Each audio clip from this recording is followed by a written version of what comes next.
হবিগঞ্জি আছে driving seat তাই এখন গেল কয়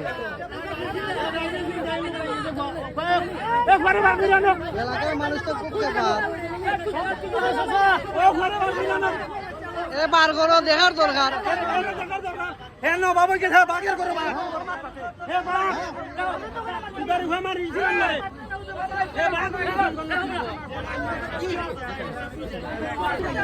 এখন স্টার্টিং ফালাইয়া পাকছে নি কয় গেল তারা দেখা যায় না কেন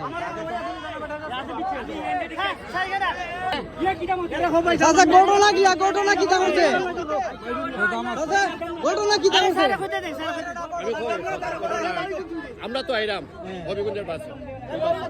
দয়াবির এইখানে হঠাৎ করে গেলাম সাইডে দেয়া আইসে একটা খেজা দিছে যদি বালু না থাকতো এদিকে আমরা উঠছিলাম গাড়ি